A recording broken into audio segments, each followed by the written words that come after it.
Welcome to the acclaimed podcast, The Deep Dive, featuring your esteemed hosts, Andy Monitor and Drew Dinzik, powered by BetSperts.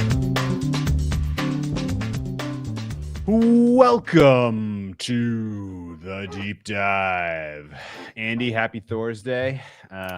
It is NFL draft season. It's Thursday in Australia. It's Thursday here in The Deep Dive. My coworker over at NBC Sports Edge, the great Thor Nystrom, joins us to break down the draft. What? Yeah, my neighbor too. Andy's neighbor, my coworker. The draft is upon us, and figured it would be a good time to get Thor in because I know you've gone to the combine, you've talked to the draft nicks, you have immersed yourself in the experience that is the 2022 NFL draft. So excited to ask some questions. Are you going to the draft, by the way? It's in Vegas this year. I don't think so. You don't think so? I don't think so. All right. Well, this is your second appearance, by the way, on the Deep Dive. Welcome back. Thank you. And good to be here. How has the draft cycle gone so far in 2022? It's gone pretty good. We had a fun week at the Senior Bowl, the Malik Willis show, as I called it, and the NFL Combine was super interesting as well. Like this year, I don't know what they did. They greased the tracks or whatever, but I think in the aggregate, like the prospects ran like a tenth of a second faster in their aggregate 40 times than they had in previous years. It was like before it was 5/100ths of a second that you would get faster at your pro day, and now it's like that you're faster at the combine. You know what I'm saying? So it was interesting. We had that Saturday night where it was just crazy with all the front seven guys, just one after the other. Just Jordan Davis, obviously. It was insane. Yeah, this has been a weird. I don't remember there's the memorable 40 times for me have all been just like crazy ass wide receivers or the guy whose dick came out. And that's it. Or Lamar Jackson. Chris Jones. Chris Jones. Yeah. Oh. Or I thought you were talking about the Washington tackle with that video that got leaked about him. He's just running and it flops out. Oh. Or Lamar Jackson not run, which I didn't blame Lamar Jackson because people were being shitty about hey, certain GMs are we think he's a wide receiver. And he's like, well, I'm not running a 40 now. And I had bet a 40 time prop on him that was very good at the time. Didn't get a lot down, but I was still mad that he didn't even run for me. I run cold as shit on combine props. Do good on the draft. The draft is fine, but combine props, just 0 for a million. The Kyler Murray height prop that I bet, then they measure him, which still is. Yeah, you got the short. You got the short end of that stick. No pun intended. Absolutely got hosed on that. They measured him at 5. Bullshit. So I'm happy to be. I didn't bet any combine stuff this year. I just stayed away. I'm happy to just only be involved in the draft. And what are we? Offer much 30 combine stuff this year. There was a little. It wasn't good. It was very far and few between. That's kind of the same as usual. But yeah. So that's how far out are we? We are on the 30th of March. We're a little under a month. Yeah, a little under a month. And let's say 25 days. Yes, I think 28 days because it's going to be a Thursday. Yeah, right? So it's going to be 4 weeks from tomorrow. Do you like a draft like this where there's more uncertainty and we're not exactly sure how the top of the board is going to look compared to a draft like last year where by the time we got to draft day, everybody kind of knew the top 10? Yes. Yeah. The draft is theater, and the less that you know about the movie going in, the better. Right. And so this draft, we might be on Thursday afternoon and have no idea who the first pick is going to be 2 hours later. When's the last time that you could say that about a draft? With 2 hours to go? Yeah. Maybe the Eric Fisher draft from the Chiefs. It's been a bit. That's probably the last time I can think of. Maybe Thor has a better answer for us. This draft feels a lot like that Eric Fisher draft, right? Similar kind of strengths and weaknesses and similar kind of the team eventually just kind of threw up their hands and said, we'll take the best trench guy then. In some ways, that's a distinct possibility. I do think that the high end talent in this class is better, just because Hutchinson, he has to be considered dang near a transcendent edge prospect at this point. Historical season, historical testing profile, and that he's not going to fail because of that motor. And then I mean, between Walker and Thibodeau, you're getting at least one perennial All Pro. out of those, if not more, and then Jermaine Johnson, et cetera, et cetera. I just think like this one has a little bit more firepower. It's just more of it's coming from the defensive front seven, I think. Okay, perfect segue to a question that I had high on my list that I wanted to ask you. The testing and everything that we're seeing of just rewriting the record books on all this stuff is definitely partially a product of preparing for the test, as much as it is these guys being this transcendent in terms of just raw measurables, right? 1,000%. Yeah. I mean, and that's well talked about, in the agent community and in Indianapolis about all the training that goes into it. And agents will talk about how much money they invest into their players' training. It's one of the things that they use to incentivize prospects to sign with them, that we have more money for your training, et cetera, better trainers for you, et cetera.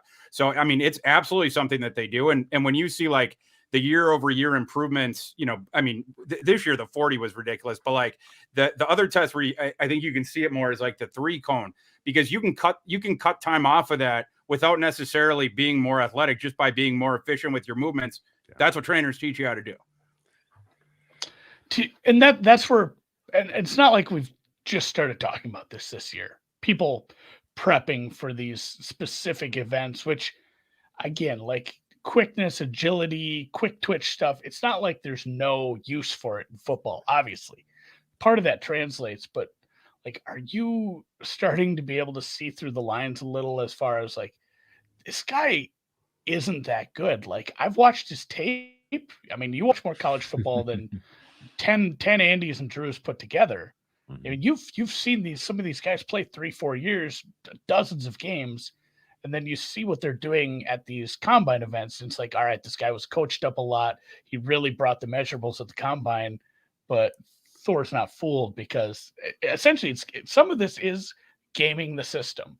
Like, and with the money being thrown around, I don't blame these kids. Fuck yeah, go game the system, get high. But as far as like how you feel about some of these prospects, don't get high. No, well, I mean, that has been a draft day theme with the bong gas mask. Yeah, that's true. You go back. Shout out to Laramie Tunsil. Shout out. God, that was right up next to the draft, too. That was the year, actually, that we want to talk he about was feeder. going 1.1, and he ended up falling. Yes. And it all coalesced and blew up like as the draft was happening in real time. That was crazy. Yeah. Anyway, but to go back. Yeah, to no, but like, are there some guys like that and this is, this won't be more of a betting question, because if they test out good and they game the system per se, they might still get drafted highest. They could fool some teams, but I mean, are there some guys that you think are getting steamed too high up the board and might, not, I don't want to say flop or fizzle out, but won't live up to those expectations or that draft slot as we start to see their NFL careers? Yeah, if I'm taking that as a 2-part question, I think for the first part of it, I don't think there's an advantage for any prospect, because all prospects have access to training. And if they're not training for these events at this point, that should also be a negative in their evaluation. Maybe it's just manifesting as a tick slower in one of the tests, but if you're not training as hard as your opponents, you will lose in the NFL. So that would be a harbinger for that. And then as far as like guys with their testing specifically, like, for sure, testing is something that you can't count twice in an evaluation, but you also can't count, you can't count it twice, and you can't let it cloud, the total evaluation. But like, for instance, Tariq Woolen, he's not going to fool me being over 6'4" and running in the 4.2s. I'm not going to like put him in my top 40 or top 50, because I know that guy labors to change directions, and I know he has some mental lapses. He has dominant reps, but for me, that guy he's a super scheme specific type player. I wouldn't want him doing a ton of man coverage type stuff. The length and the speed is special, but you don't want him having to track around a Tyreek Hill in the open field. It's not going to end well for you. Okay. So, just real quick though, perfect answer. I didn't really put 2 and 2 together, but I don't want to compare what these kids are doing, because they're busting their ass. They're working with specialists to get there. But it reminded me of like the Lance Armstrong stuff. Like he didn't win just because he cheated. He was still very, very good, and everybody was doing it. If he hadn't blood doped, guy probably got 50th. Like if you're not doing what everyone else is doing, you're going to be you're a massive disservice to yourself. So I mean, yeah, he had the best, for what it's worth. He had the best team. I mean, yeah, he was the best. He was the most well capitalized, so he had the best team of chemists, which in a lot of times money matters. Back then. Okay, so I agree with all of that, though.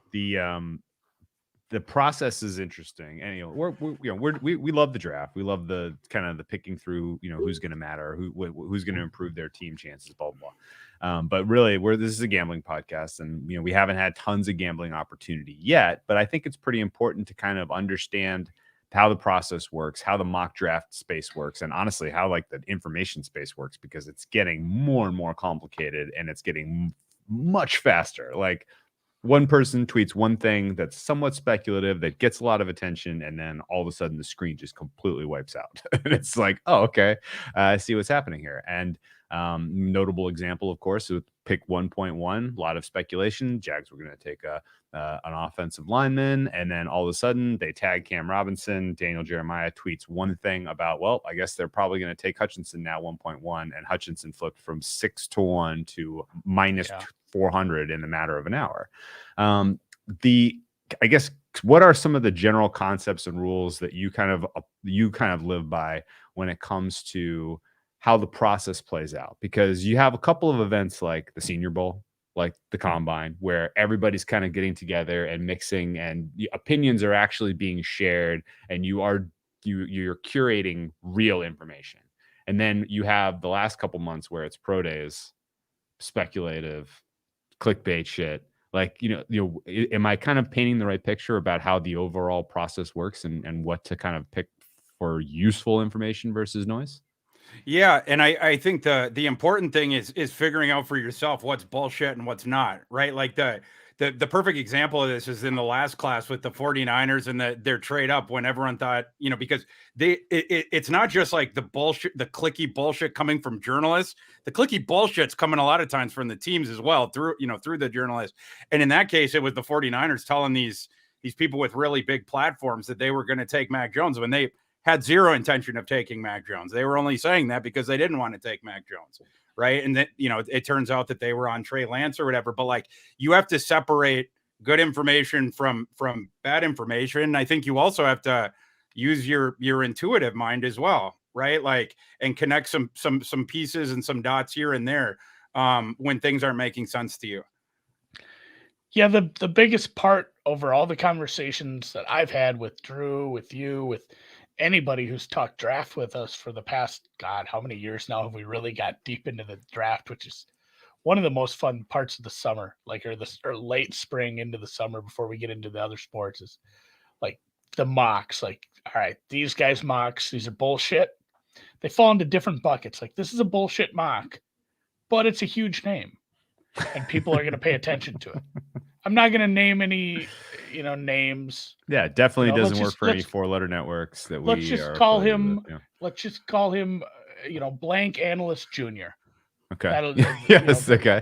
There are those. There are the bullshit ones that, maybe they don't have a big following, but they start to get some steam on like social media for one reason or another. And a lot of it, I think, is because it meets somebody who has a big following's narrative. Like, hey, this mock I really like it because it meets all the things I already think. It's all my preconceived notions in it. And then some random who put together a shitty mock gets a bunch of run. And you see those, and then you have the guys that you trust. And the worst part about the guys that you trust, and I don't think this is coincidence, their mocks aren't out as early. Like, you wait for those. Like, weird that's. I mean, if we'd have put that together in year one, I think we'd have had some better luck. But some of those do take a little more time to solidify because they know what they're doing. They're not comfortable. I'm not going to put out shit guesses. I'm going to wait till I have information, Senior Shrine, Combine, interviews, contacts, other media members that I trust. And then they put out something good. And we're getting to that point right about now. That's where we are in the market cycle of draft props, and the draft props are starting to pop. I know that was a big thing in the draft chat. Everybody just pissing and moaning every day. When are we going to have over-unders? All we have is like first overall or first quarterback. And my God. So then they drop one more extra prop, and then everybody would sit and overanalyze that one prop because it's all we had to look at for that day. So I'm happy that everything's out, although it is a little overwhelming. And then it was sort of like a nativity calendar where you open up the one window every day and you get the chocolate. You get one extra prop. The countdown to NFL Christmas. All of us degenerates just going around. I want to bite. Yeah, and I guess I didn't really that wasn't really a question. A lot of my questions are just like that. Well, no, I think that's who are you waiting for? Yeah, who are some analysts that you are especially keen on, that you are like following, that you have great respect for what they put out in terms of a mock? Well, I was just going to say, in terms of like the timing thing, like if I had my druthers, I would just put out one the day before the draft, because it's like it's obviously going to be more accurate the more information that you have, and you're continually getting new information. So yeah, I mean there's way more guesswork involved, the further back that you go in time, right? And you just have to do it with the information that you have at the time. Sometimes that's not a ton of it, right? And some of the people. Anyway, I won't say that. But anyway, and then as far as people I respect, I more look at it like I try to go with beat writers that I think are plugged in, and then the media guys, I sort of attach them to different teams. Like, we've talked in the thing about how Jeremiah, he's got his couple teams, and the other guys. There's a few other notable things where a media guy is attached to a certain thing. And I think that's when you can start putting freebie spots in, when one of those guys feels really confident about a certain direction. And then it's about more like this, that the ones you don't know as well, you have to do the thing where you're parsing information and making educated guesses and stuff like that. But sometimes you get the free spot because the beat writer, the draft guy will lead you in the right direction. Like I remember just one example of this. I remembered a couple years ago, like right after the college football playoff, where one of the NFL, I think it was Jeremiah, he put Josh Jacobs in his mock draft in the first round of the Raiders. And at that time in January, no one was talking about Josh Jacobs as a round one pick. And that was one, just speaking team connection to the guy, Jeremiah's buddies with Mayock. And you see something like that is totally out of left field from what you're thinking at the time and what other people are thinking at the time. And that person has inside information into the situation. That's where your eyebrow goes up. And that's why by the end of that draft process, everyone knew that the Raiders were going to take Josh Jacobs with one of those two picks that was right next to each other. It's such it's a mosaic of, like, I think you said it really well. Like, there's not like some perfect analyst we're waiting for that has the perfect mock that is like, oh man, this is like 80% accurate. I love this. But it is the same thing. Like, hey, this guy is connected to these teams. Mm-hmm. This guy has been right about this team 3 or 4 years in a row. I don't know what the connection is there, but he seems to always nail this team. Is there a connection we don't know about? And then you have the GMs is like, all right, this GM is always full of shit. This GM is super bad at being full of shit, and we're always kind of being able to tell that he's just really poor at putting up a smoke screen, and probably the most likely move is what's happening anyway. And you take all those pieces, and you can get like 50% of the first round pretty well together, and then you start trying to fill in the empty spots. And I think that was the biggest problem with last year, was we don't have somebody who we know was fed any good information from the Niners. And you had a front office who was just known to lie to you. They were content to absolutely just fill everyone's head full of crap. And it was such a pivotal spot. Like, it changed a lot of things. It wasn't going to change what happened with the cornerbacks and the defensive needs around that 8 to 12 spot. And it wasn't going to change a lot with, let's say, with the Lions and Sewell and Chase and some of those picks. That was always going to happen. But like how the quarterbacks slotted out were so based on a team that up until a couple hours before the draft, nobody knew. And it's like, they could be telling the truth about Mac. I have no idea, and nobody else does either. So anytime the 49ers are good, I think is good for us. or if they've traded their first round pick. Like the further back the 49ers pick is, the easier the draft is going to be to mock. Well, I would almost say though that like everybody's going to try to do that now. Like that's going to be the de rigueur going forward is like getting the better of your opponents, because the Niners got some decent, I mean they ended up giving away a lot last year to move up to 3 and maybe didn't even make a great pick. But I think there's a lot of people who are going to kind of follow that strategy. Can you give me an example, I guess, of again, because the last 2 years we didn't have a Senior Bowl really, or a normal combine process where you get the media and the scouts and the GMs together and there's massive information sharing. This year we did. Can you pluck any examples from that where you were like, oh wow, like that was pretty obvious that this team was zeroed in on this guy, and that then influences how like mocks get shaped in thereafter? Oh, like from past year, from this year? Or just this year? Anything you noticed this year? Yeah. Well, like from information I got, I found out the Steelers love Malik Willis, and now everybody knows that. That was one of them. But that's hard to get to reach in the mock draft because he ain't falling to 20.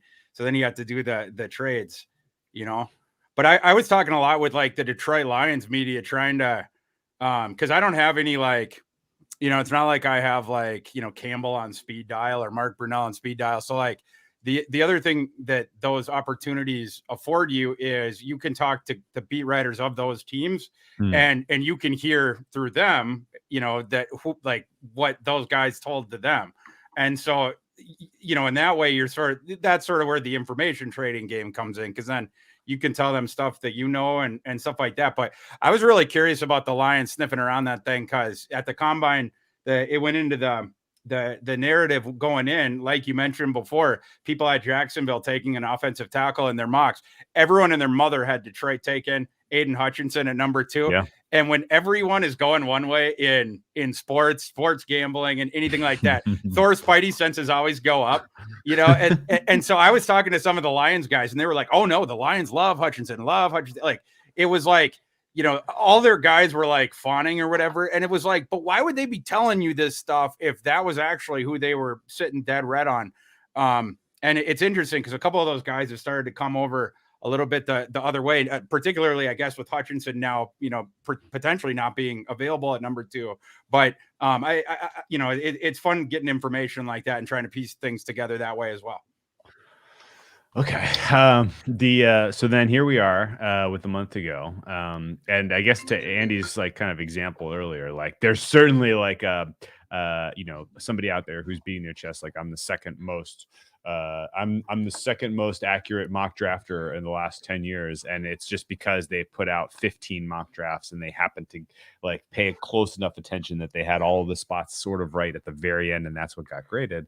So I guess is there an example beyond DJ, and maybe Daniel Jeremiah is the quintessential example because of who he's connected to and because of where those teams have spots in this draft. But is there someone whose draft will come out and you have like Twitter notifications on for, and you're going to immediately flip open and just look specifically at a couple of picks? Oh, a few. Absolutely. Like, I mean, every time I see that Daniel Jeremiah has a new one up, I'm clicking on that for sure. I like Chad Reiters a lot at NFL.com as well. Peter Schrager, he's really well connected when his comes out. And then there's I don't know his name, so I almost was not going to bring him up, but that guy that like was like for 2 straight years, he finishes the top mock draft or whatever, and he only puts out the one, and he's like, he's the guy who is like, truly taught me the importance of the beat writers, because like when they asked him like his secret of success, it was like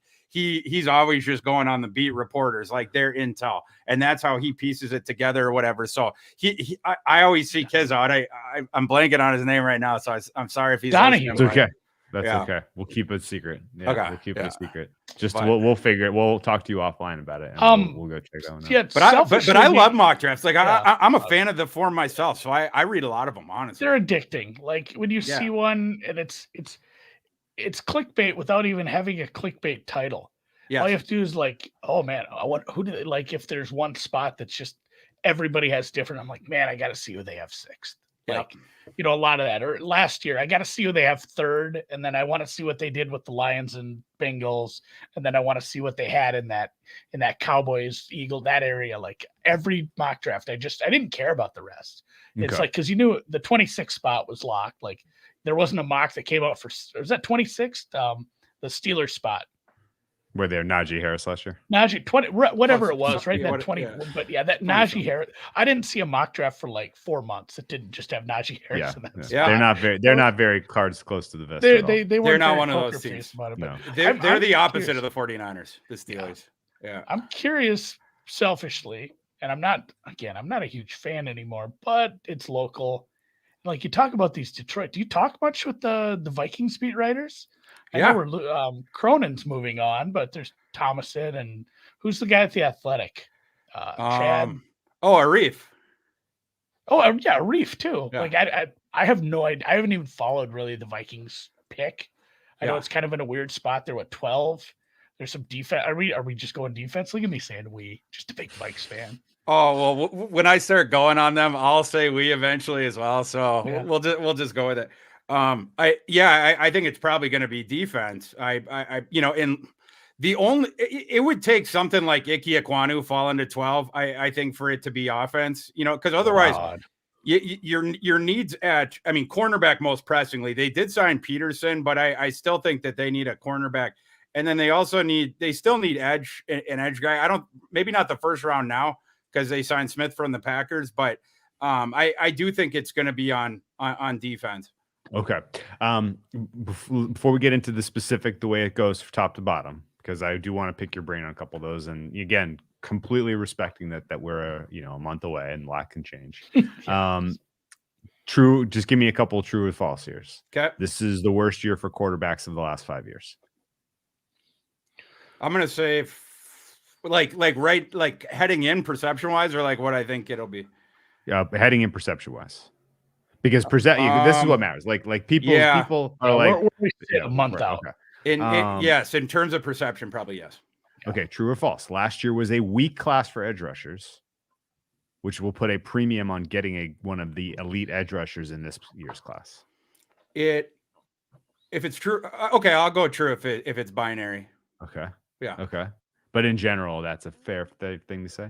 I think, this edge class is so much better than last year's. Yes. Well, yeah, it's a hard comparison just because this is a good class. I think last year was probably just mediocre. There was a couple and this class is awesome. Like this edge rushing class is ridiculous. You're going to get a top 10 guy you get him at 13, 14, 15, 16. Right. You're going to get a second rounder in the third round. Like it's not just stacked at the top and like guys that could be all-time greats. Like we got 3 guys in this class that could go up there depending on the way that things play down, but it's all the way down the board. Like it is also an extremely deep edge class as well. We didn't have the depth. Like the middle. Who was the first edge? Was it Kwity Paye or last year? The Miami. What's Parsons. up? I guess I'd count Parsons, but like who is above Jalen Phillips? Jalen Phillips. Yeah. Oh, that's right. Yeah. So, and then you had like 3 or 4 right at the end of the first round into the second round. They're all class. Okay, but this class is okay. This is elite. That class is probably more like this quarterback class, and there you go. We're flipping them. Okay. Yeah. In general, this feels like there's lots of good offensive tackles to be had, but there's not huge stratification. Obviously the guys at the top are incredibly good, but like if you wait a little bit to get tackle, you're not like really, getting that big of a difference in terms of an impact player. I think it goes into day 2. I think once this class you get into day 3, there's a lot. Some people like some of these different project guys. There's no like projecty guys back there that I love, but I think that this class is deep into day 2. Like Daniel Falele is just like, historical human mountain. Like he's something that we've never seen before on planet Earth. He's going to go in round 2, even though he was really good in college and literally just started the sport and moved to America. And everyone's like, shitting on him in part because it's a good tackle class, right? Like you certainly cannot get him into your top 4, maybe even top 5, right? So like, you know what the depth is there. Tyler Smith is another guy he is rapidly moving up, but like, is it going to be a 6-man, offensive tackle first round, or could he bump all Raymond or like whatever? But like it goes down into there, especially with guys like Abraham Lucas and that Kellen Diesch kid from Arizona State testing really well. Though I think those guys planted their flag on day 2. So I think we're going to have a deep day 2 of offensive tackles as well. I love it. Okay. So 2 more real quick true falses. Cornerback is extremely top heavy because Sauce Gardner is as good as he is, and no one else really kind of long-term all-pro potential. True-ish. True-ish. Okay. True-ish. Yeah. Okay. So I guess and I'll come back and tell you why I asked you all this. And the last question is, we had several historically good wide receiver classes come through now, like a bunch, and a bunch of teams, they've got their young guys, and there was some free agent trading and moving of blue chip prospects to where teams with big holes filled those holes. Is that going to create some sort of little mini slide effect when it comes to wide receivers in this draft? I think it will in part. Yeah. And the other thing about this receiver class is, on day 3, I wouldn't say there's, I'm not going to say that like an all pro is going to come out of day 3, but what this receiver class does provide that day is it's got receivers prospects for every different kind of taste later on. You have like the slot guys, you're going to have some pop the top guys available on day 3. You're going to have guy again for all the different kinds of needs that you would have, a niche need on your roster. So, there's still going to be a couple of teams that are still going to prioritize them in the first round, but this class, I don't think is as strong as, like you mentioned, the past couple. All right. Okay. Oh, very good. I mean, last year was silly. And I mean, even the year before that, we didn't expect some of the, I don't think anyone expected Jefferson to do what he did. And like that really helped that class out when you look back at it, but it was still viewed as a strong class. There was those. I mean, I like CeeDee Lamb is a good, no, I know it was a good class. But, last Judy year, is a good player. Yeah, last year, and Ayuk is a good player. Throwing out everybody who didn't play for Alabama or LSU last year, it was a good wide receiver class. Yeah, right. Like just take those 4 and you're good. But it has been interesting because we've done this thing with running backs where it's like, oh man, they took a first round running back. You got to try to find some guys at day 2. And there's been a ton of that with wide receivers. And I'm not saying like, hey, it's hard to pass. Like you mentioned, both Bama guys, both LSU guys. The year before, there were some CeeDee and Judy and all these guys. You can't just pass on those because you think you're going to find a Pittman.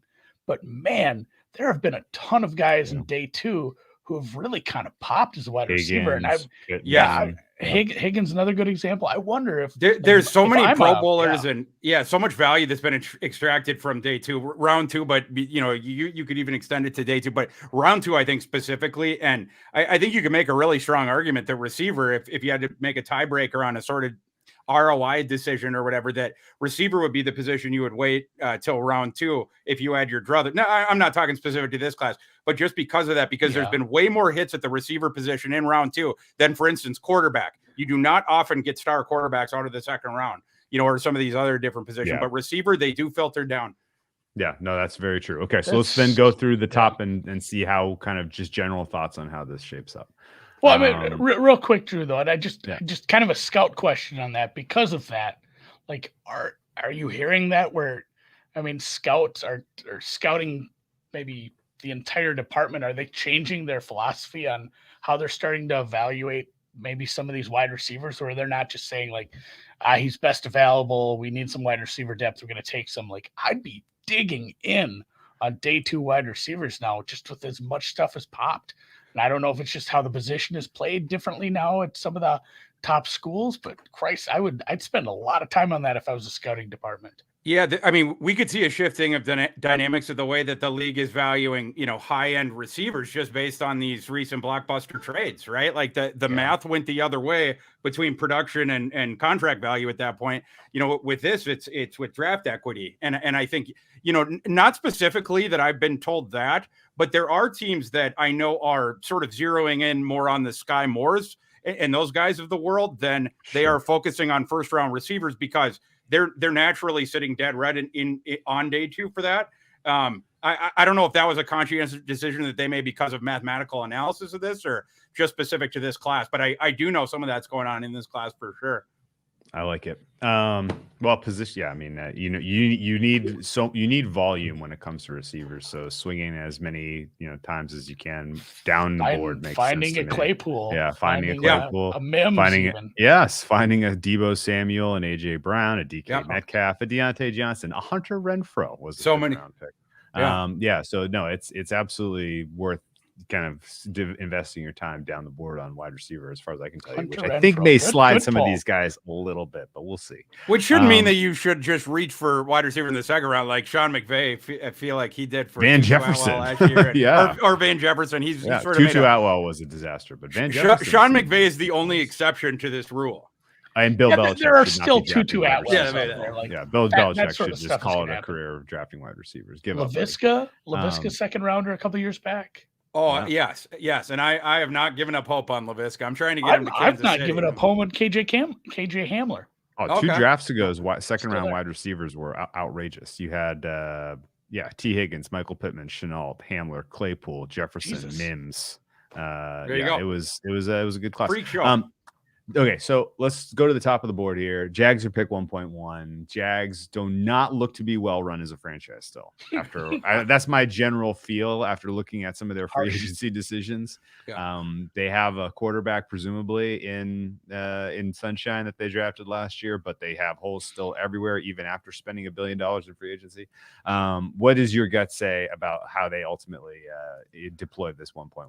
I'm going with the chalk this one with Hutchinson just because you mentioned it with the Cam Robinson tagging, and the other thing that happened in the interim time, around the combine time, was the signing of Brandon Scherf. And it's not, I know the tackle is a different position, but that blocks one spot where you could sort of fail Juwan Taylor down the spectrum. If you were going to put Evan Neal at right tackle, they probably still want to play Juwan Taylor. They're not willing to pull the plug on that quite yet. But like the fact that you took out one of those guard spots, I'm not going to say that they're locked in on not taking that, or that they're locked in on taking Hutchinson, but he has to be seen as the prohibitive favorite right now, I think, after his combine and all that sort of stuff. Okay. I kind of hope that does settle down so we can really, really get some people to dig in terms of what's going on with number 2.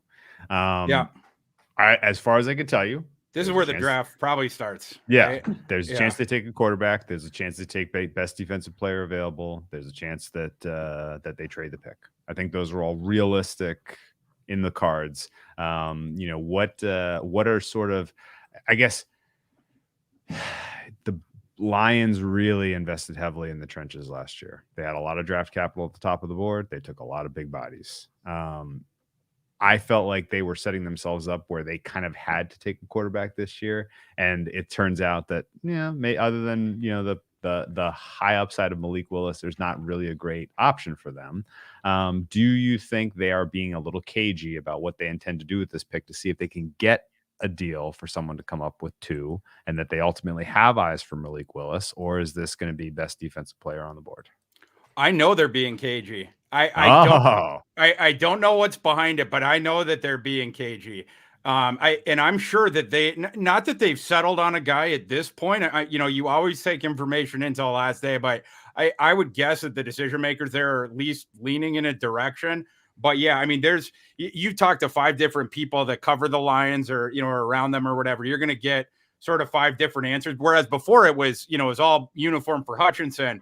Once that was taken off their boards, now there's all sorts of theories about what they could do. We're hearing like Trayvon Walker more now, some steam for that. And you're seeing some different stuff like that. So, I mean, all over the place, but I'm sticking with Malik Willis until further notice in that slot. Okay. Now, one important reason to be cagey is because you don't want someone to trade with the Jaguars for the 1 spot. That's right. And scoop him. And I think the Jaguars, if there starts to be some rumors that the Lions are taking Malik Willis in the next month, the fact that it may be coming from the Jaguars trying to induce a trade seems likely. So keep your antenna. You also just said it's not a well-run. Like the Jaguars, I worry that they just won't have the ability to pull that off, right? Because it's possible. It's just bucks. The point that you made, Will, I think it's a great point that the more Detroit likes Malik Willis, the more they are incentivized to tell nobody. he was not someone that was viewed as a for sure first round pick coming into the process. And he has certainly been rising. But if you like Malik Willis and you're Detroit, you have every incentive in the world to tell all your media contacts and everybody else that you like everyone but Malik Willis, because you don't want to get hot. It's like people ask, like, well, why would the 49ers lie to their media contacts about the Mac Jones, Trey Lance thing? I'll tell you why. Because Robert Saleh was picking in the 2-hole. He had just come from working with those guys. They knew that he was going to take Zach Wilson. They didn't want Zach Wilson. They wanted Trey Lance. So, we'll just say that we're going to take Mac Jones so Saleh can't figure out who we actually like, and maybe have a second thought about, is Trey Lance actually a better prospect than Zach Wilson? Yeah, I agree. So, Andy, let me ask you about Detroit then. If you're Detroit and you pass on a quarterback this year, what's the plan? Oh, buddy, you're going to win too many games next year in a weak-ass, shitty division. That's where to get a bite out of the good quarterback class next year. That's what stinks about. And we said this in our previews last year. We liked how Detroit was setting up for the rebuild, and it's nobody's fault how a draft class shakes out as far as who's the valuable players at this spot. And I say this every year about Detroit. They should try to trade back. If they don't take Willis, if they don't truly want Willis, they trade back. Again, that is another thing that depends on other independent variables, like another team wanting that spot, another team being able to offer enough for you to want to move back. And after that, like, the move is probably to take defense, but defensive players sometimes end up, paying dividends too fast, unless it's like a corner. Sometimes I think corners really, really do struggle early. And that's probably going to be the case even for our top two guys, Sauce and the LSU kid too. And that's no indication of how it definitely will be for Stingley. Yeah, I mean, Stingley. Well, I think Stingley can have a nice career, but it might be a rough start. If you don't get the joke, Stingley's gotten the Thor kiss of death already. So he's best of luck to him in his pro career. Hopefully, he's not on my team. But I'd say like the move is to go defense. But if that pays too much dividends, then if your defense improves and you win a few extra games, which maybe a really good couple of moves on defense isn't going to like buy you 2 games or 3 games. So I wouldn't say like let's just try to build some offensive young line guys depth. that you drafted last year are getting better this year too. So you're all of a sudden like you're a 500-ish team, even with Jared Goff at quarterback this year. You might as well be. Put a rookie quarterback in, let him take his licks, let him get beat up a little bit over the first half of the season. I think that, or just at least get a guy on your roster who you're going to intend to build around. And that's where, if you choose not to do that, I don't know what the vision is. Well, and that's where I would hope the vision is to trade back. And maybe they have an eye on a different quarterback and they are being very cagey about it. Well, they have the 32nd pick in the draft. They have the 32nd pick. So presumably they could pass on quarterback at 2 and take best quarterback available. And get your 5 years with another quarterback. Do you get the sense that there are true straight lines connecting them to the likes of the Corrals or the Ritters of the world who may be available then? Not necessarily to a specific prospect like that, like with the later pick, but they got 32 and 34. They're gonna, if they don't take a quarterback at 2, you must take a quarterback in those 2 picks. Like I'm sorry, but I don't see the downside of taking Malik Willis. You've been a dumpster fire franchise for the last 30 years. You're going to take another trench player because we're going to build it up. And then, like you mentioned, we're mentioning, like, you're deferring the quarterback thing. You're not going to win until you get the quarterback. And so now we're going to be 2 years down the road. Now we take the quarterback and we're going to roll the dice. And if he doesn't work out, now you've done the thing where you screwed up the core with the quarterback again. And so, like, for me, there's no time like the present, and there hasn't been many quarterbacks ever to enter the NFL that have the ceiling that Malik Willis does. You're right there, he's right there for you. If you don't take him and he turns into an all-pro, Detroit football deserves what's coming to him. You compared Detroit to a dumpster fire. Let's not slander dumpster fires. Can we do a Zach Morris timeout? Zach Morris timeout. Sure. Stop. Yes, go ahead. Todd Bowles is the head coach of the Bucks. As of today, as of right now, right? As of 2 minutes ago, Arians just retired. Stepped down. Oh, really? And they elevated Bowles, not Leftwich. That's the curious part, I think. The Arians thing, a lot of people speculated about that with the Brady return. They said there was many people who knew some stuff with other people said there was a decent chance Arians is not the coach, but I didn't think it's Bowles. Wow. This is like The Godfather, where it was when it was Abe Vigoda, I always thought it'd be the other guy. So if you're Tom Brady, why don't you make your return contingent on being the NFL's first player coach? Well, Tom Brady comes back is basically he put the horse's head with the Kangol hat in Arian's bed. And sure did. You're done. You're out of here, buddy. You're out of here. You're done. You're done. You're done. But yeah, I'm surprised. Clemenza, because you risk. I mean, Leftwich isn't like an uber hot, head coaching prospect that you could get sniped on that. But you probably are losing. Well, they almost got sniped by the Jaguars, though, right? Yeah, you're probably. He took interviews. Yeah. He was close on the Jaguar thing. That's what's puzzling to me is like if they play well again and it should be a good team, like Leftwich, I'd say it's 50-50. He's gone just because there's always 6 openings. Yeah, here's another real quick thought. Todd Bowles, tougher to get rid of. And his defensive scheme prevents them from beating the Rams in the playoffs if it comes down to that. So I think that might ultimately be a problem for Brady getting one last ring. Not that he needs an 8th ring, but you know what I mean.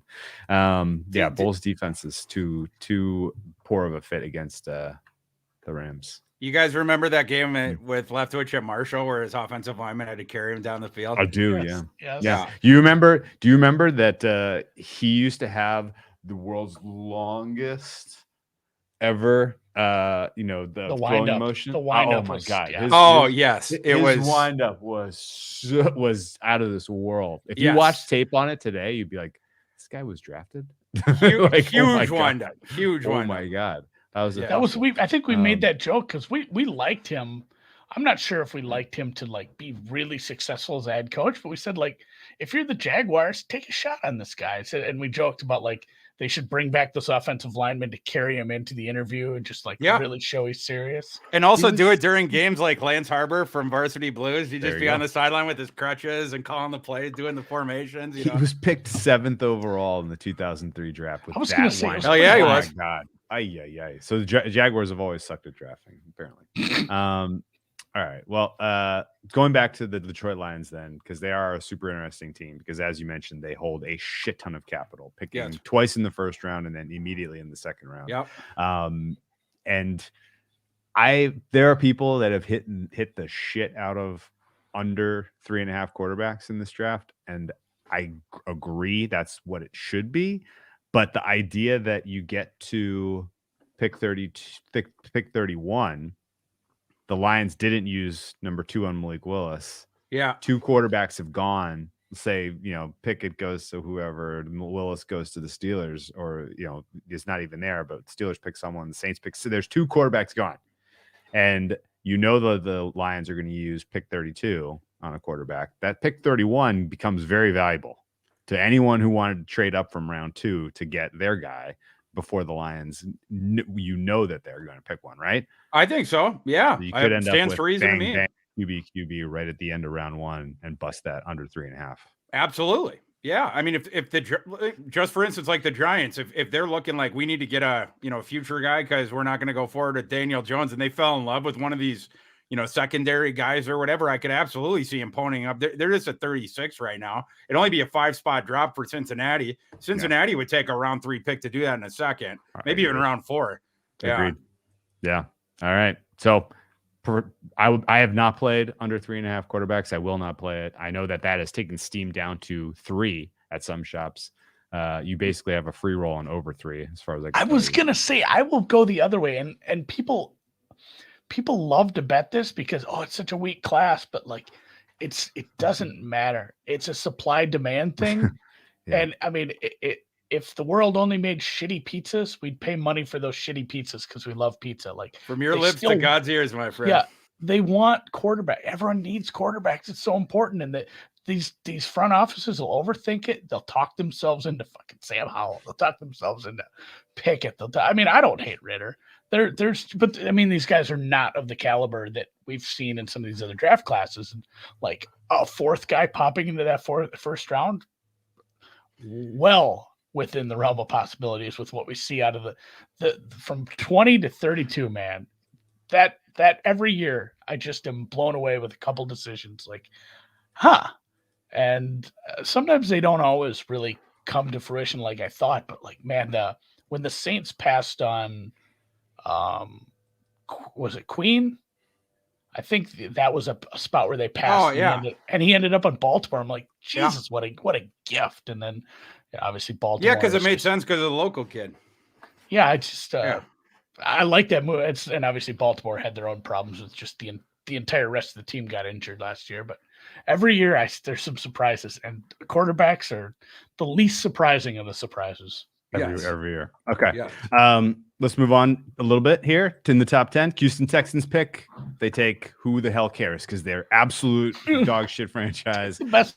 They take the best tackle, probably Neal. I mean, does it matter? Walker, Neal, whoever they fancy. Do they have their needs are basically everything. I guess they're sticking with Mills as quarterback, so they're not going to take a quarterback in this draft. Who would surprise you that you've seen mocked in the 3 spot? I don't know if I would say anyone's necessarily surprised just because it's so wide open, and I think people know that they're not going to take a quarterback, so they would not be a spot for Malik Willis. And they are bringing back Laramie Tunsil, but the right tackle position is open. And the point that I've made is, and NFL people know this to be dang true. The last draft class we had, there was a third of the declared prospects because of the waived eligibility here by the NCAA. The next couple draft classes are going to be super deep, just in terms of overall numbers, right? Like qualitatively, that's one thing, but it will just be by the sheer numbers much deeper. And so next offseason would be a great time to trade Laramie Tunsil. I don't know if that's something that Houston has thought about, of like, we need to, it would actually be valuable for us to keep him for 1 year where Davis Mills is going to be the full-time starter, so we can try to get Davis settled in. And then next offseason, the picks are going to be super valuable. So then, maybe we trade them, or heading up to the draft or whatever. But I think that's in play. And Evan Neal would be both the guys are they both say that they're natural left tackles. They can both play right tackle. But for me, Evan Neal, if I'm thinking about the guy that I would want as a long-term left tackle, Evan Neal is the guy that I want. He's prototypical, and I don't really understand people that nitpick his game. He seems like one of the best tackle prospects that we've had come out like in the last 5 years. Okay. Neal 3.0 or 1.3. I like it. Which brings us to the most interesting team in the top 10, which is the New York Jets. And that's because they pick 4 and 10. I have a supposition that they go pass rusher early because they don't want whoever's left at 10. And they want a wide receiver probably also if the Metcalf deal doesn't come to fruition. So they'll just take their choice of wide receiver at 10, which may be the first wide receiver off the board. Does this sound plausible if you are, the in the Jets war room? I think so. I think edge rusher, like all things else equal, would be the leader in the clubhouse. But there are other possibilities. I mean, like if Trayvon Walker is there, that would be my guess right now. But today, as you guys know, we saw the odds switch on Sauce Gardner at number 4, and I like where that would become plausible to me is if in the scenario where Malik Willis does not go above them. And then instead, let's say Detroit goes Trayvon Walker, right? And then you got 3, you go the offensive lineman. I think that's where New York, where that could be more in play of going with the cornerback. You guys remember at the beginning of the process, everyone was mocking Derek Stingley to him. And that didn't make any sense just because, Stingley, the prospect, but Sauce Gardner is the prospect that people thought Stingley was at the beginning of the process. Yeah, he actually is that. So let me, you go to Walter Football, you're still going to see Stingley at 3. Let me push back on Yes. some of the steam as well for a second. Okay. Now, the guys that steamed at are guys that I have a ton of respect for. They are very, very they're on it. Like they are very carefully following this entire process, and they don't do stuff like this without a very good reason. That said, the market is lacking any liquidity whatsoever right now, which means it takes the breath to move the fuck out of a lot of these numbers. And so there may be some kind of market anchoring that goes on with the way that market moves in these first month and change until limits really do become, or until these become widely available, because right now they're really just not widely available. The most, and if you're traditionally betting in the offshore space, you can get like $50 on this sort of stuff. And so the idea that these are moving like wildfire, to me, I think, be somewhat conscientious. They are being moved by people who know what they're doing, but they are not like as solid as this is 100% info like you will find later in the cycle. I will say with certainty there will be moments where some number just goes apeshit, and it is because something is known, and that will happen. Yeah, you see this 72 hours before the draft. It means a lot different than these lower limit props that a book's just going to move because they're like, well, people might know something where we have a low limit here. We don't have a big liability, and we're not in a position to take a big liability via volume. So fuck it, let's move.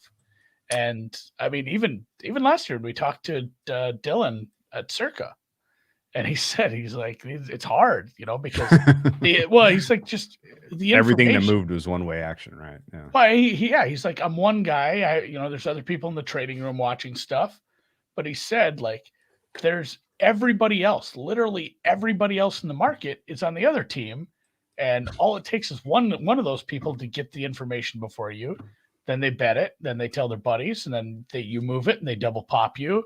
And he's like, a lot of times, I mean, that was my favorite part of that entire interview. He said, I think they were taking $1,000 limit on all those over-unders. He said, if like we'd get a couple bets on the app or on the counter on the same guy within a certain time range, I would just have to go back and like start searching Twitter. He's like, to try to find like what is driving this? Who's what are the rumors? Who's talking about this guy? Why is this person moving like wildfire? And I think his two were Mond. Who's the other quarterback that went around Mond? It was Mills and Mond. Trask. Mills. I think Mills, Trask. I think all those quarterbacks just got beat to the piss to the under, and I think they all cashed no matter what number he had. They all got drafted a lot earlier than I thought. Yeah. Okay. So Jets may take a corner. I still think the fourth pick is, you could put it in pencil, maybe pen, that's going to be an edge rusher. And I had Trayvon Walker in my Walker. Yeah, my most recent one. Okay. Yep. That sounds about right. No chance they take Thibodeau. Thibodeau's hit. Okay, I guess. And then let me pivot. Thibodeau has fallen for the right reasons. Like, actually, like there's some smoke there behind teams not willing to take a chance on him. I think he's very good. That stuff I think is bullshit. I'm like, okay. I haven't heard one person who's credible, and I've talked to multiple people who have been around him. No one knows where some of this stuff is coming from. Like, I've talked to people who have covered him. I've interviewed Kayvon. Like, he seems like a really smart, gregarious, engaging person. And sometimes the NFL just like, people that have outside interests, they don't take as kindly to that. And once you have something that you can sort of nitpick on it, I think some teams toss that out there. But for as far as he goes, like, I haven't seen any fire behind that smoke. And his athletic profile is there, and his statistical profile is there per down. So, I mean, but as far as him being in play there, the thing that really hurts him, all of that being said, and I love Kayvon Thibodeau, but Aiden Hutchinson, as I said before, just had a historical season with the historical athletic testing composite. Thibodeau can't compete with either of those. And he certainly can't compete with Trayvon Walker's athletic composite. His arms are longer, though. Well, than Hutchinson's. Sure. Yeah. I mean, no, and he does have some stuff, right? Like the north-south explosion, stuff like that. Like, and I'm not saying, like, he very well could end up being the best player in this class or one of the best players. I'm not arguing against that. It's just, as far as the evaluation, that's why he has certainly been hot by Hutchinson at this point. And the tide is starting to go towards Walker also having usurped him, just because the testing profile was so stupid and out of this world. The like outside interests thing. This guy isn't fully focused on football. Like, it's the dumb. I think it's bullshit. It's the worst, and it happens to a guy or two every year. It's like literally like me going in for an interview, and they're like, "Hey, Andy, do you like ice fishing?" because that's gonna be a problem if you're doing that in your spare time.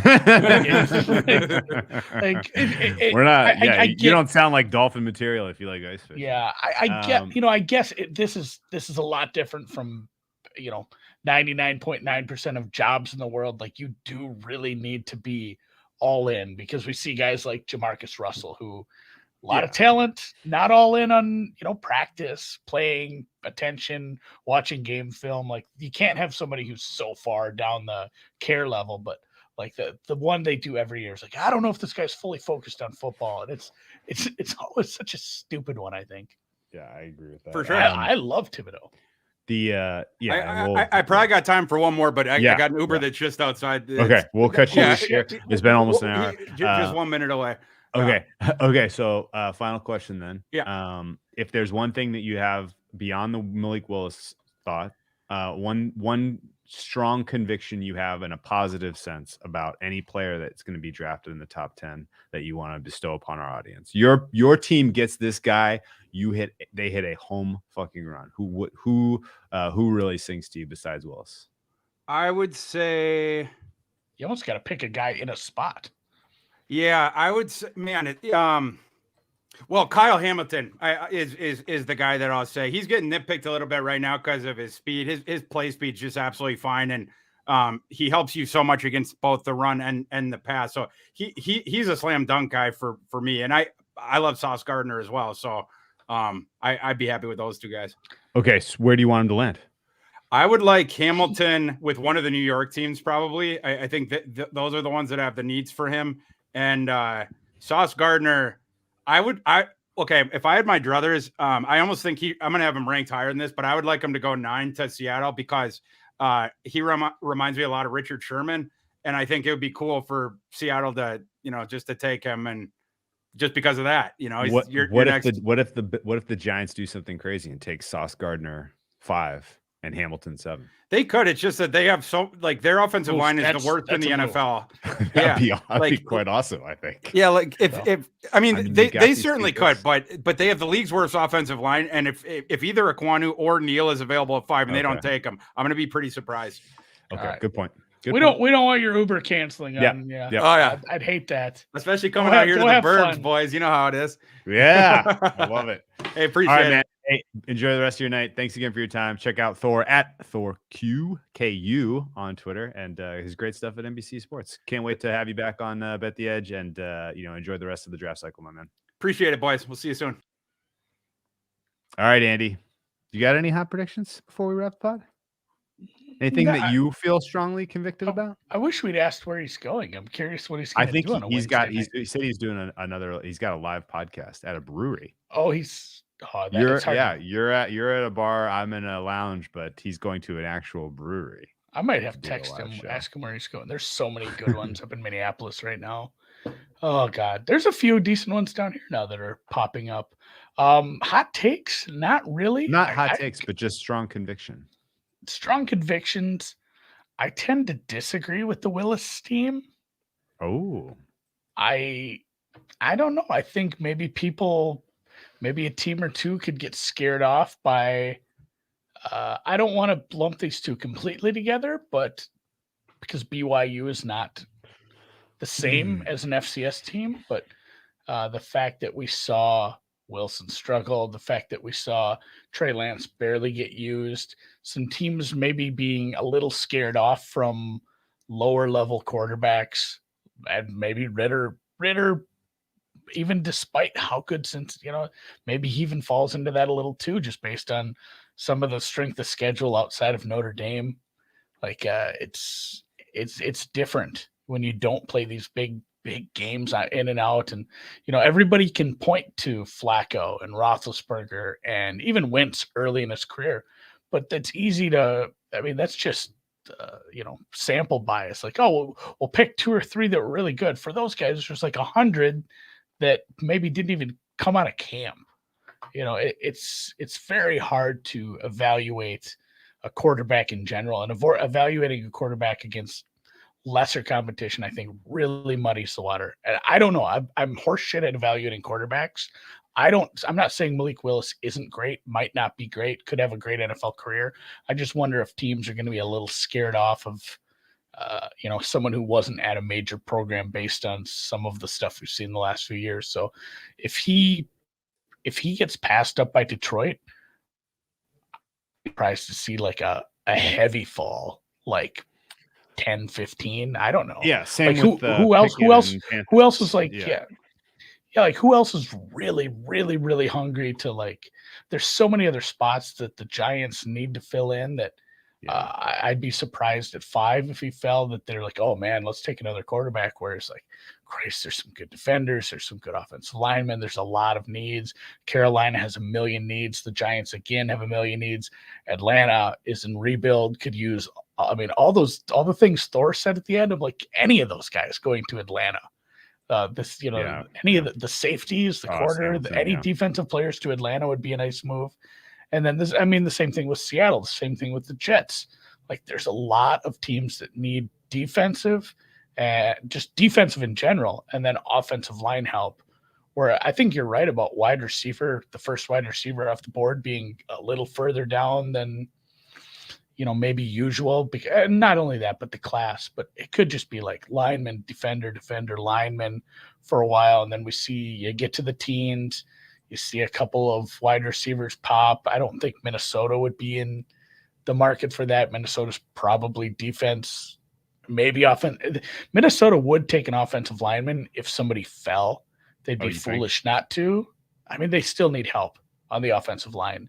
Like it would have to be a value pick like the Browns had the other year where it's like, oh Christ, like this guy, we thought we'd have like 3 more people off the board at this point. So they could slide offensive line, but I think Minnesota goes defense, and then Houston is right after them. God knows what they do. They need just everything. If Houston shouldn't even be putting any effort into like maneuvering. They should just have a hierarchy list. And when they get to that guy, when they get to the pick, they should just take highest pick all the way through because they need literally everything. Or trade the 3 for whatever they can get. Trading the 3 would be electric. Accumulate as much as possible. They could get a king's ransom for the 3, I think, from a few teams. So trade that and then just start taking the highest ceiling guys. Even if you think it's like, this guy's a high ceiling, but it's 2 years from now. That'd be perfect for your franchise because you're going to be horrible for 2 years. So like it gets weird in there. Like who from like 10 to 18 is really, really thinking about a quarterback. And, that's where like Houston maybe, but if I was them, I wouldn't. Philadelphia's like 2 picks in a row in there. Baltimore's not. No. The Chargers aren't. Saints 18. I've seen people mock.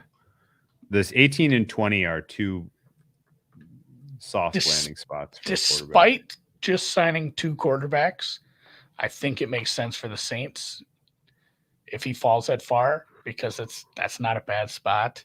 Who they sign? Andy Dalton? Did they sign Andy Dalton to back up Winston? Yeah. Oh, they're not going to take a quarterback. I don't know.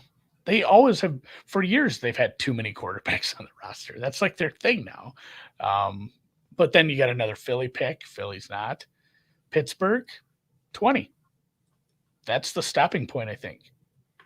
Like, if it doesn't happen right away and the Giants are content, there's really not a lot of places for it to stop. And I think the only way he doesn't free fall to Pittsburgh is somebody making a trade with the Eagles in there. The Eagles have like 3 picks from like 15 to 20. A lot of people could be throwing offers at them just to get any of those if they think they want to move up and get Willis. Pittsburgh could be one of those teams where it's like, oh man, he's coming to us, but we can't risk somebody jumping us in the next 5 picks. Let's make a trade with Philly here. Yeah. So I really think Willis lands, and the 2 Philly picks, 15, 16. I think he's somewhere in there. And again, we're a month out, so I'm a lot of speculation. But I think that's my strongest take is like, if Detroit doesn't like him, he falls to 15, 16, 16th pick. Steelers end up trading up to get him. Yeah, that could be a really nice boon for that franchise because I mean, there are rookies that can contribute right away. And that'd be a fun spot for him. I'd feel bad for Mitch. Certainly. Yeah, certainly. Okay, so then, and then my question, I want a question to you is, what do you do if you're the Eagles? Because you're not that far away from competing. You're not that. It's not a good division. So yes, that's true. You're not that far from being. You make a couple of nice draft picks. You make, some of these moves work out. Some players step up on defense. These receivers continue to step up. You're not that far from like competing 100% for the division crown. So like, I don't know I haven't heard quotes from them saying like, hey, we think we're going to do this and we're going to make it happen. But they have so much capital where I wonder what's the game plan. Do you try to build up just a shitload of draft capital by doing some trade backs and working towards like 2 years from now, or do you say let's go have the draft with guys that we think, because I don't think everybody drafts the same way based on their expectations for that year. You can say like, here's some guys we like this guy a little more, but we think this guy can contribute immediately. And he gets to leapfrog that guy because the team thinks they're in a spot where if we take the guy who we think is a little less valuable over the long haul, but he's contributing this year, which can be a mistake if it doesn't work out. But yeah. I feel like the Eagles might be in a silly boat like that. A lot of the Eagles' vision, and again, like they have to, like Hurts has to develop if they're going to compete for anything. And I don't think that's not lost on them. I could see them trading out of their picks for next year round ones, right? Like I feel like if you gave them the choice, they were like, hey, you can have 3 1s and we'll let you gamble the dice, roll the dice. They could land anywhere. They could be 30, 31, and 32 next year. But we'll give you 3 in next year's round 1 and 1 in this year's round 1. I think they would take that just to see if they can't have a bite at a quarterback if it doesn't work out with Hurts this year, if he doesn't take a developmental step. And then at the same time, as I look at their roster, there's weaknesses in the secondary. There are a lot of old players that you need to think hard about replacing, namely right tackle Lane Johnson, everybody on the D line. He is quite long in the tooth. You could get 3 players that are plug and play pretty much out of the gate in this round 1, and just see where you're at. And that's where I wonder where their head's at. And I wonder if it wouldn't be better, and this would be my plan if I'm the Eagles GM, if I'm the Eagles drafts room, I'm saying we have a big unknown at the most important spot. And if we compete, we'll make some trades. We'll make some transactions during the season. We'll make it happen. We can at least try, or we can move some guys around. We can get fancy with it. But odds are we don't know what Hurts is, and we don't know if he's ready to take that next step. And then the next year, I'd rather have a bunch of draft capital in the 2023 draft. Yeah, try to move. I'd move back this year and build up a war chest so I could move up next year to replace Hurts if I need to. Yeah, that's what you should be thinking. And if you don't need to replace Hurts, you just have a shitload of draft capital to continue to build that team if it works out. Now you can backfill all your aging stars. Go backfill depth, go backfill defense, get a couple of safeties. Like I'd love to see them turn these 3 picks into like 2 picks this year and 4 picks next year. Yeah, that would be ideal. And that kind of goes hand in hand with your, get the Steelers to trade up for one of those picks. The problem is you have back-to-back picks, which makes that hard as shit, right? It is weird. Like if you had a sandwich pick around someone that had an obvious need, then you have super awesome leverage, and they just don't have that. Like the Giants do have that, right? Like and unfortunately for them, all the Panthers team is connected to Kenny Pickett, who nobody else wants. So they can't really leverage anything for that 5th pick to get ahead of the Panthers, right? Still don't understand that. Still don't understand it either. Yeah, so no, the Eagles are in a really good spot. Ultimately, I agree with you. I would stockpile picks as opposed to try to deploy them this year. I like playing pretend GM than actually doing like mocks. Well, let's play pretend. Let's play pretend rate the GMs. Who in the top 10? Let's go top 11 so we can include the Washington Commanders. Who in the top 11 makes the most terrible decision on draft day?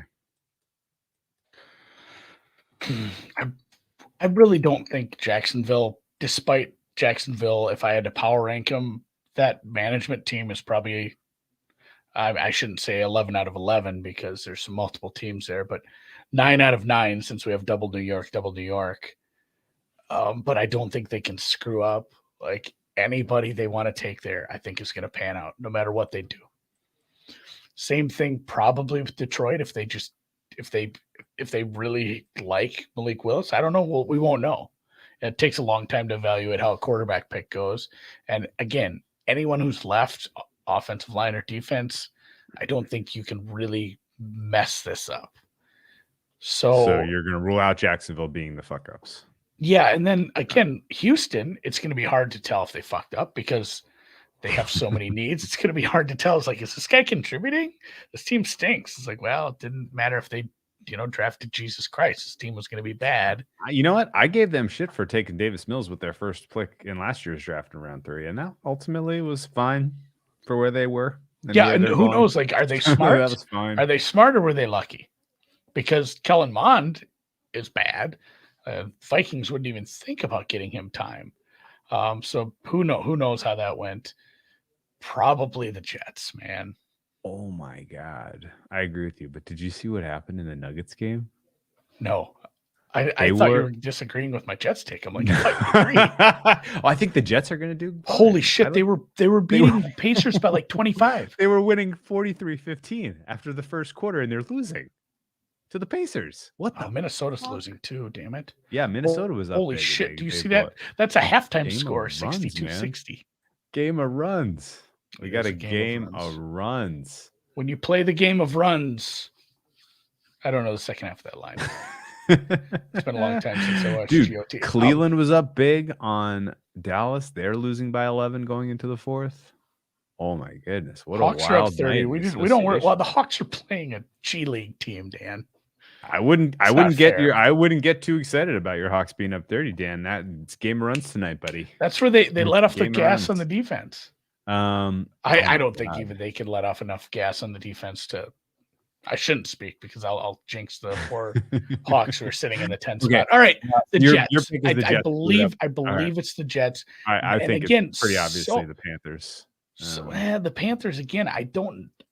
They're in a tough spot. I think the Jets and the Panthers are in a tough spot because the Jets, a lot of what they can do is going to be dictated by the team. Yeah, teams in front of them obviously works, and that 4 spot's kind of I guess you're going to end up with somebody, but I feel like they bottled the second pick. Yeah, they do something. So the Jets are like it's the Panthers liable to take the first wide receiver. Here's why it's the Panthers. You ready for this? Yeah. Did you know the Panthers do not have a pick in round 2 or round 3? They do not have a day 2 pick, which means they either come out of this draft with a utility player with their only capital, or they reach on a quarterback and we're like, well, they gambled, and we just reflect on that gamble for the next 2 years, right? So it's they are in a lose spot with where they are and what they need. And yeah, I think the smoke connecting them to Kenny Pickett, I mean, well, let's assume that that's correct. I don't have any reason to think it's not. Boy, does that not really scratch an itch of, they got their quarterback situation figured out now. Just my Chrome is just weak tonight. I can't open a new tab without freezing up right now. So if the Jets just fall into Thibodeau, that's a great pick. It is. Yeah. They have a desperate need there. But they could scoop him at 10 based on what the Steam is telling us. I think if he's there at 4, they might just take him. It depends who else is there, obviously, but that might be a spot because it's the Jets. But I worried, like, I don't like Drake London. I don't No. like, I mean, if somebody reaches for Olave, I don't know if that happened. Like, teams get weird with this pick. Remember what the Raiders did. Some of these teams reach for wide receivers because I think the gap between how teams evaluate wide receivers is massive for some reason. Everybody has really different opinions on these. So I think the every Jets, wide receiver tends to work out. It's fair.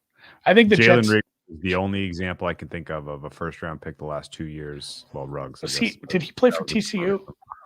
Rieger was TCU, yes. Yeah, there was one more. Where was our COI side? He was a little deeper in the draft. He was a round 2 pick, yeah. Yeah, okay. So yeah, I think the Jets probably just luck into a good 4th pick and then screw up the 10. But I think you're right about the Panthers. Like, that's just a poor franchise. Yeah, they're in a terrible, terrible, terrible spot. So, all right, let's reconvene on some draft stuff over the next few weeks here. I love it, man. We didn't even really talk much betting draft stuff. Let's get into that more, and we probably won't next week. I think we're going to do a UFC pod next week. Oh, hell yes. Remember, we talked to our guy. We got to do a Masters pod too, man. We're going to do a Masters pod. We're going to do a UFC. Next week is the Masters, right? Yeah, we're going to do UFC and Masters. Anything interesting going on in Masters news? Phil is out. Whoa. When did that happen? Abe Answer just pulled out of Valero at like the 11th. Ooh. Pulling out of a tournament at 8 p.m. on a fucking Wednesday isn't cool. That's what we in the business call a dick move. It's a dick move. It's better than pulling out after DFS lock like Matsuyama, but you guys took your life into your own hands there with Tiger. So Circa or Superbook, one of them out there opened it. Will Tiger play? And it opened at -15 both sides, and within 20 minutes, will Tiger play? Yes, was bet out to like -285. So the action on that is one way. The action on how will he do is going in more of a negative way. So Circa is the one that had the Tiger prop, which I'm sure. I'll tell you what, I'm not going to fade Tiger. Not pre-flop. Wait until he goes out there and does something like impressive in round 1, and then get your Tiger fade on. Yeah, you have plenty of time. And in fact, let's pretend Tiger does well in 2 rounds and makes the cut. You just martingale, fade him round 3, fade him round. Take it to the wire. Like, the idea that he comes back and does anything of note in this tournament, I think is pretty. Again, it's pretty rich. All price dependent. People are like, I'm going to bet him to miss the cut. I'm like, at what price? It's not up. Like, you got to tell me. No, it's up. It's up at Circa. And that's what I'm saying. They did offer some of those props, and you can bet it now. But like, this is when he first came in, and like, yeah, at what price, guys? What are we doing here? You can't just say I'm betting something without seeing the market. So and also it's hard to miss the cut at Augusta. There's only 91 men in the field, and it's like top 60 in ties. And Larry Mize and Sandy Lyle aren't making the cut, guys. So, I mean, no, we'll have some good Masters content next week. I hear your question, Brandon Pensabene. We will definitely do more tennis podcasts. Tennis at season for the majors. I'll tell you what, man. We'll do a Wimbledon. We'll do a French. Let's do that. I don't mind just doing more tennis in general once we get into the clay swing, because that's the business part of the season, man. It's my favorite part of the season is the European clay swing. Yeah, South American clay swing, suck my butt. Monte Carlo, I love those tournaments. It builds and everyone is okay. It's like everyone is more interesting, and then you get the break for Roland Garros. The general state of the men's tour in tennis right now. What? Are we going to do a tennis pod right now? No, I just wanted to comment that it's never been better. Like, it's very fun. It is I have low expectations in Miami in general. And Miami's been fun. It's been so fun. Yesterday's Alcaraz Tsitsipas was fucking awesome. Alcaraz potentially against Medvedev next round would be fucking awesome. Alcaraz then potentially against Zverev in the finals would be fucking awesome. Like, the fact that you're getting to see Alcaraz go up against sort of the guys that are all stepping in the absence of Joker and Nadal is so good, because you need these head-to-heads to understand exactly how good Alcaraz is. Like, he's playing like the second best player in the world. Like, I don't know what else to say. And if he beats all these guys, it's just going to crystallize that. And it's going to be like, holy shit, this guy came out of nowhere and is now competing, he's going to be 2 on the odds board after Nadal for the French Open. Like, it's going to be awesome. I cannot fucking. Yeah. The way the draw shook out too, like the Medvedev Alcaraz match is your final. Although we said that about Alcaraz Nadal, and then Nadal had a hurt shoulder, which kudos. We're not getting the broken American ribs. double. There are no Americans left, so we're not getting an American double in the sunshine. But it was cool seeing an American win Indian Wells. It had been a long time. So crazy, man. So yeah, let's do some tennis. I'm gonna look at the schedule. I know we had a couple weeks where there was like we draw a schedule with all the big events, and there were a few weeks where it's like, man, there's not much. That might be a good spot to just talk about tennis. It looks May. Once we get to May, we'll be there. We're gonna do more draft pods too. For sure. So next week, Masters and UFC. The week after that, guess what? Tuesday of that week is the NBA play-in tournament. Oh, and Friday is the NBA playoffs. So you better believe your ass we're doing NBA content that week. Yes. The week of the 18th and the 20th, I don't have anything. NFL draft. Yeah. Well, the NFL draft is the 28th. No, I know, but we gotta be a week. So that's we'll do an NFL draft and we'll do a tennis one that week. Yeah. And then the week after we'll do a draft and something else. That'll be fun. Bam, bam, bam. That's awesome, man. It's all coming together. All right. I love it, man. I'm writing this up now. I love it. Enjoy Final Four. Enjoy the Valero Open. Enjoy the Miami final. Whatever your sports persuasion is. Let's go Heat. F1. Stay inside the number. Sure.